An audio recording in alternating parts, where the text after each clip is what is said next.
হাড়োয়ায় BJP করার অপরাধে আক্রান্ত দুই অভিযুক্ত তৃণমূল। হাড়োয়ার খোর্দা চাঁদপুর গ্রামে 195 নম্বর বুথের বিজেপি সভাপতির পরিবারকে মারধরের অভিযোগ।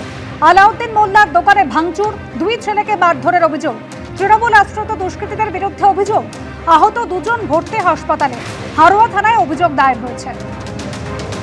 সল্টলেকে উদ্ধার হলো জোড়া দেহ। সল্টলেকের এই ব্লকে বৃদ্ধ দম্পতির জোড়া মৃতদেহ উদ্ধার।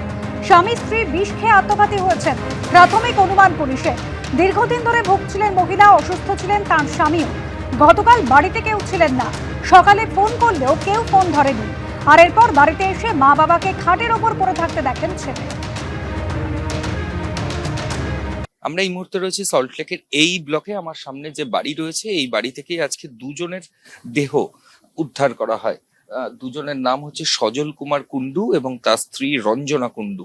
যেটা বিধাননগর উত্তর থানার সূত্রে যে খবর পাওয়া যাচ্ছে যে আজকে ওনাদের ছেলে তিনি বারবার ফোনে যোগাযোগ করার চেষ্টা করেন, কিন্তু কোনোভাবে ফোনে তাদেরকে পাওয়া যায়নি।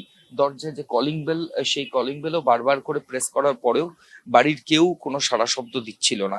এরপরই পুলিশ আধিকারিকরা আসেন। পুলিশ ভেতরে ঢুকে যেটা দেখতে পায় যে খাটের মধ্যে একজনকে পড়ে থাকতে দেখা যায় এবং আরেকজনকেও ঠিক পাশেই তার দেহ উদ্ধার হয়। ঠিক কিভাবে দুজনের মৃত্যু হলো সেটা এখনো স্পষ্ট নয়। বিধাননগর মহকুমা হাসপাতালে দেহ পাঠানো হয়েছে, সেখান থেকে আরজিকর মেডিকেল কলেজ হাসপাতালের যে মর্গ সেখানে পাঠানো হবে। পোস্টমর্টমের রিপোর্ট হাতে আসার পরই গোটা ছবিটা স্পষ্ট হবে। কিন্তু এখনো পর্যন্ত পুলিশ সূত্রে যে খবর পাওয়া যাচ্ছে যে এই সজল কুমার কুন্ডুর যিনি স্ত্রী রঞ্জনা কুন্ডু, তিনি ক্যান্সার পেশেন্ট ছিলেন এবং একটা আর্থিক সমস্যায় এরা দীর্ঘদিন ধরে ছিলেন।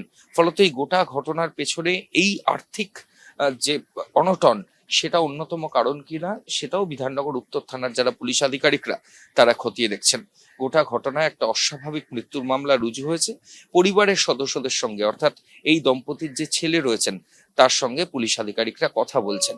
ক্যামেরায় প্রতীক রায়ের সঙ্গে ময়ূখ ঠাকুর চক্রবর্তী, এবিপি আনন্দ, সল্টলেক।